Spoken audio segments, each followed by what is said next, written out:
you don't want to start your closed captioning. I don't think You don't. Camille. Yeah, I do. All right, so this being recorded.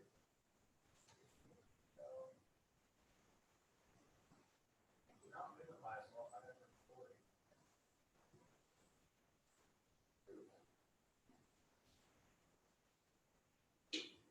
Okay.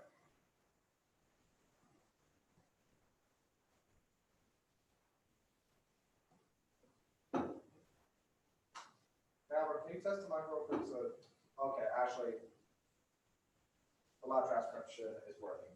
Okay. It was able to pick me up. Yep. I wanted to confirm that it was working. And Albert, can you do yours so I can see that it doesn't show up on yours? I need to see your video. You can see my video. Okay. And remember, you need to also set yours so that it doesn't have all that stuff on the side. All that needs to be off. Make that big screen. And then, can we talk, All right, I think so. We're ready. pictures, the captioning. Closed caption check, check. Am I coming through? No. Okay, I renamed it to TWC public. Okay. That sounds And right. you know what? No closed captioning. Yep, I did not see those. And then, have we gone live yet? Not yet, Yes. right? Put this up until 9 o'clock and then I'll put it on over.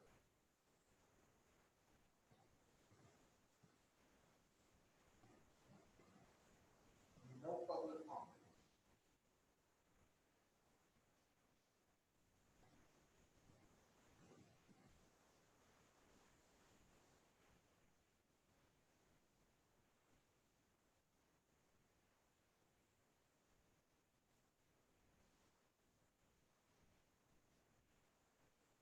All right, can you guys test my computer?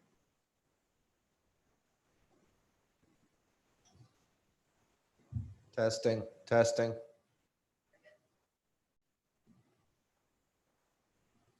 Let me test this middle mic too. Yeah, can we test all the mics? Test. Oh, that one works, right? That works.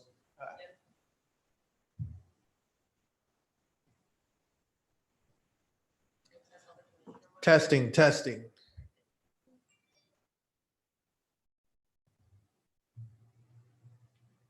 Testing.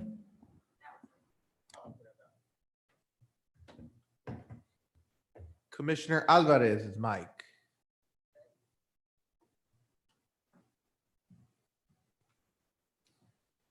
Chair Daniels' mic.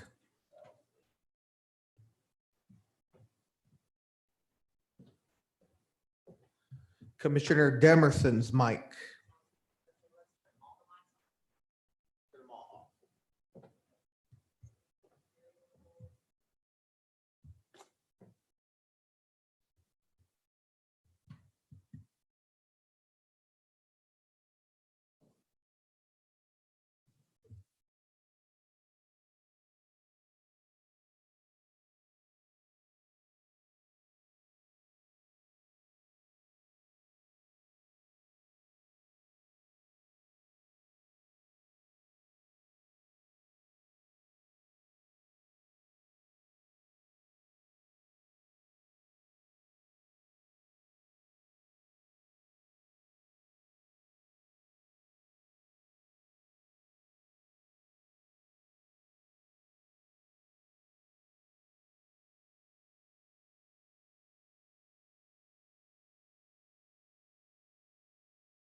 Good morning, everyone. This meeting is called to order. Mr. Troman, has anyone signed up for public comment? Thank you, Mr. Troman. Good morning, Ms. Miller. Good morning, sir. How are we today? Very well, thank you. Oh, good. We have no cases to reconsider under agenda item 3. Is that correct? Correct, no cases. Consider tax liability cases under agenda item 4. We have one tax case on docket 19. Yes, sir. It's case number TD-21-036-1121. Commissioner Demerson, I agree with staff recommendation. Commissioner Alvarez. I agree with staff's recommendation. And Mr. Chairman, Agree with staff recommendation. thank you. Thank you. No fair housing cases under agenda item 5. On agenda item 6, we have no wage claim cases on docket 19 pulled for additional discussion. Correct.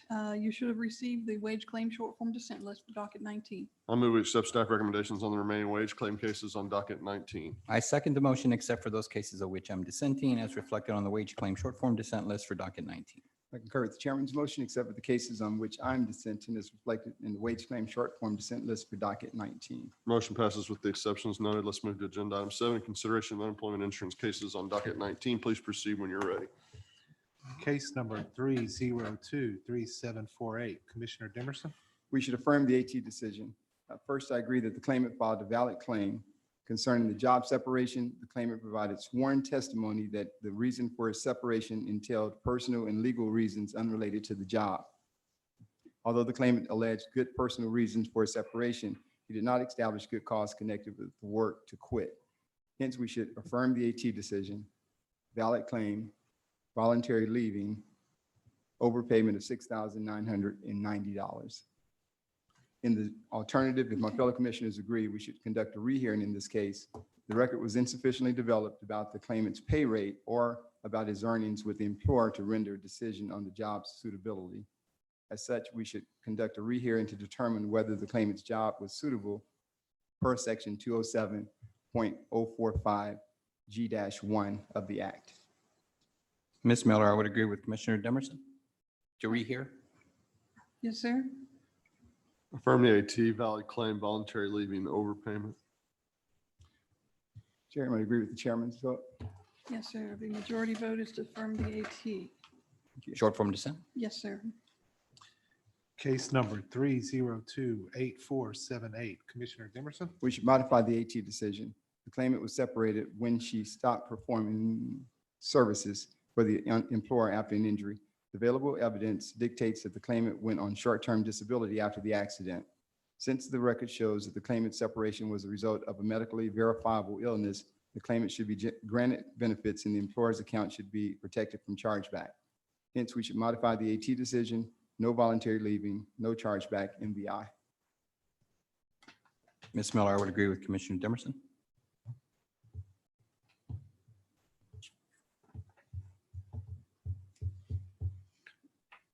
Modify the AT, no misconduct, no chargeback, MVI. Let's do a memo to investigate the claimant's ability to work.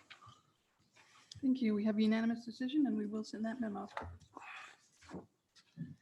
Case number 3057038. Commissioner Demerson. We should modify the AT decision. The claimant was separated when he did not follow the requisite DOT guidelines for maintaining a valid CDL license. The record dictates that non-compliance with DOT regulations could result in the employer's prohibition of business operations. Under the circumstances, the employer had little choice but to suspend and eventually discharge the claimant. Thus, because the job separation resulted from the employer following federal guidelines, the claimant should be disqualified. The claimant should be qualified for benefits and the employer's account should be protected from charge as the job separation resulted from the operation of law. Hence, we should modify the AT decision, no misconduct, no chargeback, operation of law. Ms. Miller, I would agree with Commissioner Demerson. Modify, no misconduct, no chargeback, operation of law. Affirm the AT, no misconduct, chargeback. Do you wish to dissent on the chargeback, sir? Short form dissent. Yes, sir. Thank you. Case number 3078467. Chairman Daniel. The employer stated that the chargeback separation was due to the pandemic. because the commission communicated to the public on multiple occasions, including April 1st, 2020, that no employer would be charged based on separations caused by the pandemic, the employer could have reasonably relied upon that information and been misled into failing to appeal timely. The employer's appeal should be deemed timely and the case should be resubmitted for merits testimony. Reverse the AT, timely employer appeal, resubmit. This case should be resubmitted on the later docket after the Office of General Counsel has provided the memorandum analyzing whether timeliness exceptions found during Hurricane Harvey are applicable to claims during the pandemic. Resubmit pending OGC memo. So I think this case should be resubmitted, but after a rehearing is held to obtain specific information from the employer concerning why the company believed that its account would not be charged. The resubmitted case should also discuss any relevant guidance from the Office of General Counsel concerning the issue of timeliness of appeal. Willing to consider an appropriate exception to the appeal deadline, but under the current record, we do not yet have a specific factual basis for finding that an exception applies. Accordingly, we should hold a rehearing to determine why the employer believed that its account would not be charged, and then have the case resubmitted with an analysis of relevant OGC memos and whether an exception to Rule 32 should apply. We have a majority vote to resubmit pending an OGC memo, 1 vote to rehear, and then 1 vote on timeliness and resubmit on the merits. What I see here so far is a majority vote to resubmit, but the rehear doesn't have majority vote. So as it stands now, we'll resubmit pending OGC memo. If anyone wants to adjust their votes, please let me know. So right now, the majority vote is to resubmit Pending OGC memo pending with no OGC memo. rehear, Okay, because there's only 1 vote for rehear. okay. Okay, so we'll resubmit pending the OGC memo.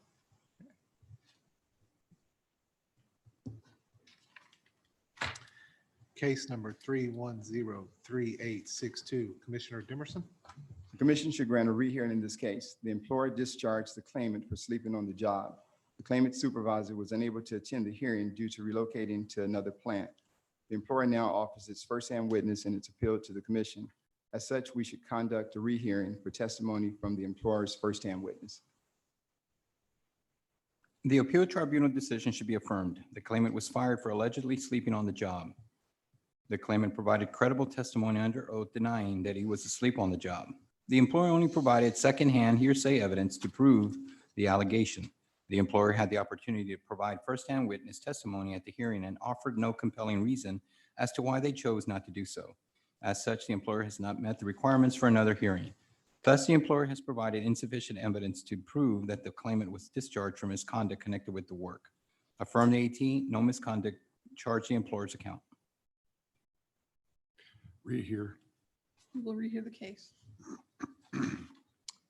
Case number 3115096, Commissioner Alvarez.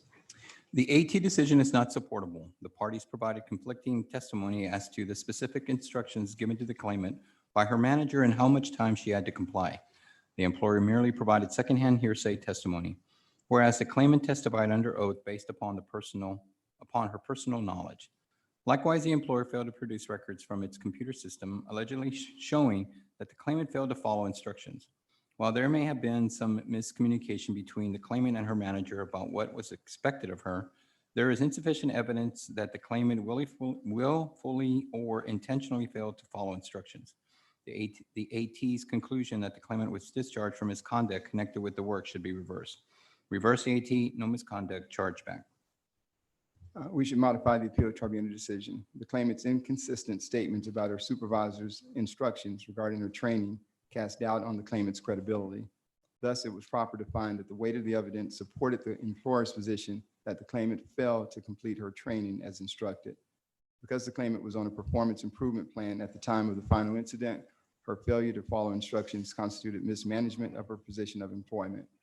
Accordingly, we should modify the AT decision, misconduct, no chargeback, sever the adequate employer response. Modify the AT, misconduct, no chargeback, sever adequate response. Short form dissent. Yes, sir, Commissioner Alvarez. Case number 3117587, Commissioner Alvarez. The AT decision should be reversed. The claimant worked as a staff member at a work group for adults. She was fired for making an error about how to apply antibiotic ointment to a sore on a client's arm. The incident occurred while the nurse was training the claimant on the procedure. The claimant is not a nurse, and she had no prior warnings related to medical errors. The claimant's mistake on applying ointment, which occurred during training, should not be considered as misconduct. Reverse the AT, no misconduct, chargeback. We should affirm the appeal tribunal decision. The claimant testified that she was told how to properly administer the medication, yet she did not follow the nurse's instructions. Because the claimant failed to follow instructions when treating a wound and she had received prior warnings, the claimant mismanaged her position of employment. We should affirm the AT decision, misconduct, no chargeback. Affirm the AT, misconduct, no chargeback. Short form dissent. Yes, sir, Commissioner Alvarez. Case number 3134740, Commissioner Dimerson. We should reverse the AT decision. The claimant was terminated when he failed to properly tie up a heat lamp, which caused the employer's stall to catch on fire and thereafter damaged the employer's property. Since the record suggests that the claimant was tasked with properly securing the lamp, but thereafter neglected to do so, his assigned duty, the claimant's conduct was mismanagement of his position of employment and constituted misconduct connected with the work. Hence, we should reverse the AT decision, misconduct, no chargeback, adequate employer response. We should affirm the appeal tribunal decision. A fire occurred in the employer's barn while the claimant was at lunch. When the claimant returned, he discovered the fire and reported it to the owner. The claimant denied he was responsible for the fire, and the employer has presented insufficient evidence to prove the claimant's actions caused the fire. Later, the owner's wife blamed the claimant for the fire, and she told the claimant to leave and it was best if he did not work there anymore. The owner's wife had apparently authority to discharge the claimant because she had been given instructions before, like a supervisor. The owner also did not contradict her order to the claimant to leave. As such, the claimant was discharged for reasons other than misconduct connected with the work. Affirm the AT, no misconduct, chargeback. Rehear in order to further develop the record regarding the heat lamp, the conversation between the employer's wife and the claimant, and to allow the employer's wife to testify. I agree with the chairman to rehear. We will rehear the case. And that was the last UI case pulled for additional discussion on docket 19. You should have received the UI short form dissent list for docket 19. I move we accept staff recommendations on the remaining UI cases on docket 19. Excuse me, I want to go back to a case, Yes, case number 2, Case number 2, just to clarify the vote. 3028478. Yeah, 30237. Let me do this. What's the number again? 3028478. You said Yeah, the that's good. second That's case? good. Yeah, what was the vote there? I have a unanimous vote of MVI, no chargeback. No granted benefits, and the employer protected from charge under medically verified illness, and plus a memo to investigate ability to work. Okay. One second.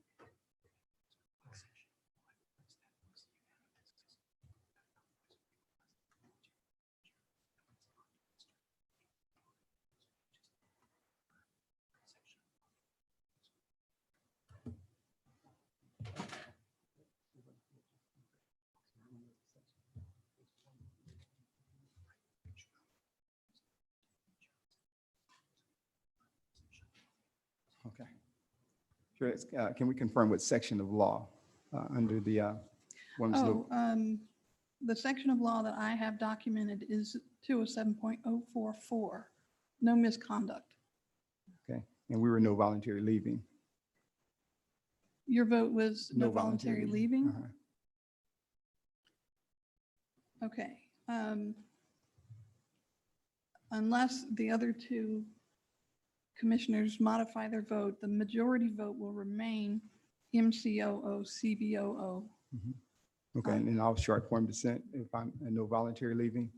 You may do so if you wish.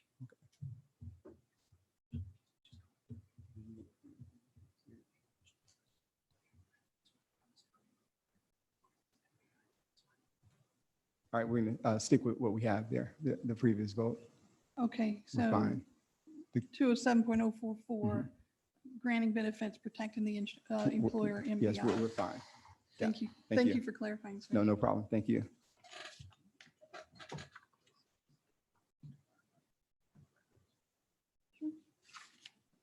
Commissioner Alvarez, could you please clarify your vote on that case? Repeat your vote, please.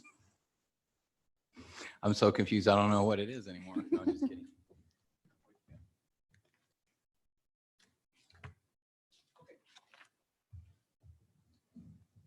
Ms. Miller, as previously stated, modified, no misconduct, no chargeback MVI. And that was what I have recorded as your vote, sir.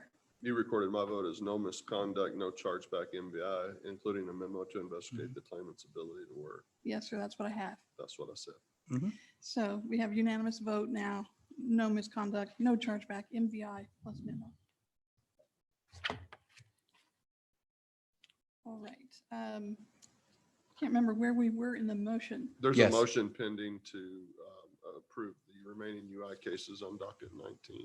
Chairman, I second the motion except for those cases in which I'm dissenting as reflected on UI short form dissent list for docket 19.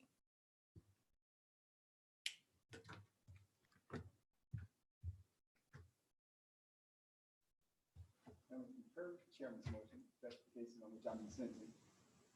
That's reflected in the UI short form dissent list for docket 19. Motion passes with the exceptions noted. Thank you very much. Thank you. This brings us to the end of agenda items 3 through 7.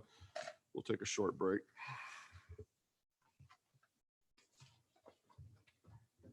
Hey, Mario.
All right, this is agenda item 8, TWC strategic plan for fiscal years 2023 through 2027.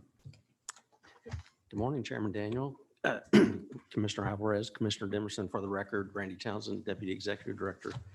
This morning, I'm going to present to you the TWC strategic plan for fiscal years 23 through 27, 5-year strategic plan. I thought I would just briefly go through the different sections and then come through and have a little bit more of a discussion about the strategic goals and action items included in that plan. On page 3, you'll find a mission, vision, and philosophy statement. There are no changes from previous mission, vision, philosophy for the agency. Page 4 will include the executive director's message. Pages 5 through 7 will include strategic goals and action items. There are 3 strategic goals, 8 action items, and 24 detailed action items. I'll come back to that section in just a moment. Through pages 8 and 9, you'll find the external internal assessment for the agency. Page 10 is the section for redundancy and impediments. There are none that have been identified for that area. Pages 11 through 16 include Schedule A, which is the budget structure. We did receive, I think, just in the last couple of days, a question about or a request to add a performance measure for one of the strategies there, or actually 2 measures. Strategy 2.3.1, which is the state workforce services. That strategy, when we split that out from the locally delivered, that's the state portion. Most of that is reflecting our statewide initiatives, our WIOA and our TANF primarily. And so we'll work with LBB to get it's a number served measure and an average cost per is what they're discussing with us. And so that looks like that might be one change. So if that's all we have for the budget structure and measures, I think that's fairly. So you're saying that change is pending? Yes, sir. And it who is. requested that change? The legislative budget The board staff. LBV did? Yes, sir. All right, thank you. Yes, sir. And then in Schedule B, which is most of the documents, pages 17 through 66, that's going to be a discussion of the performance measures, includes the definitions, et cetera. And then Schedule C is on pages 67 through 69. That's our plan for historically underutilized business. Schedule D on page 70 is a statewide capital plan. We will submit that separately. I think that deadline is July 1st. And so we have that referenced in the document here.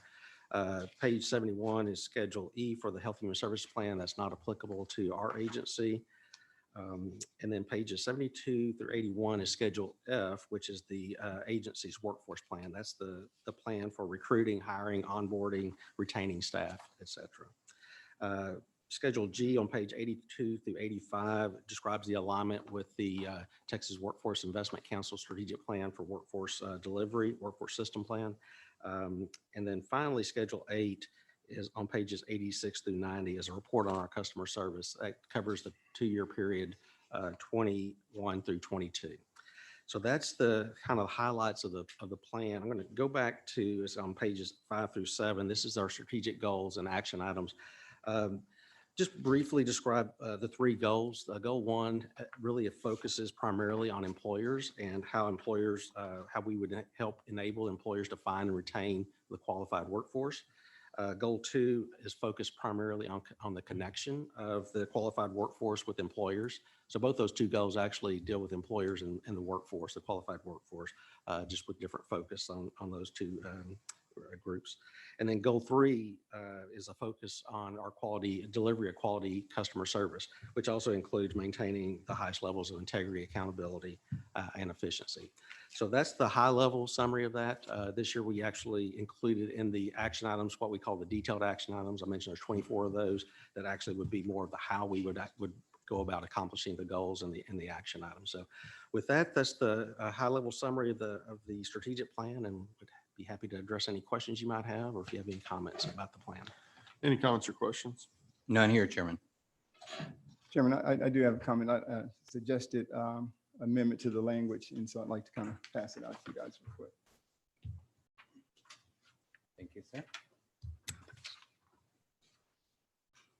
Let's just passing it out to the staff as well. So it's actually on page 5, but it's goal 1, as Randy had mentioned, it refers to it's dealing with employers and the like. And so goal 1.2.2, where it says ensure apprenticeship, pre-apprenticeship opportunities and other work-based learning strategies are readily available and align with employer needs. I'd like to add in other work-based learning strategies such as internships and mentorships, et cetera, are readily available and align with employer needs. So it's not taking anything out, it's just kind of adding that language to 1.2.2. So whereas it reads right now, ensure apprenticeship, pre-apprenticeship opportunities and other work-based learning strategies are readily available and aligned with employer needs. You're adding in work-based learning strategies such as internships, mentorships, et cetera, are readily available.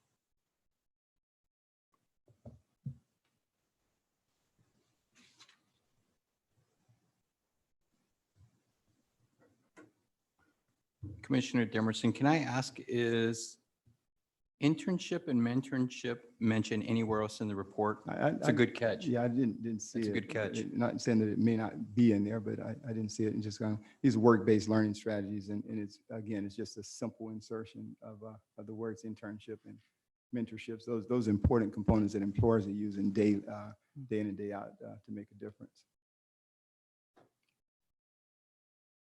I'm okay with that. No objection. Yeah, I'm okay with that. All right, is there a motion?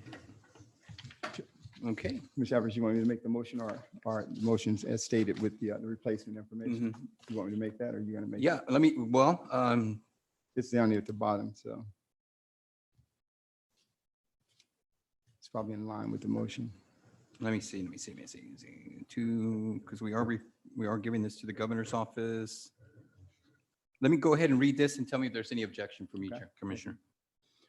I move that we approve the proposed strategic plan for fiscal years 2023 through 2027 for submission to the Office of the Governor and Legislative Budget Board and ensuring to replace in goal 1.2 in section 1.2.2 with the following, that we include the words internship, mentorship, and et cetera.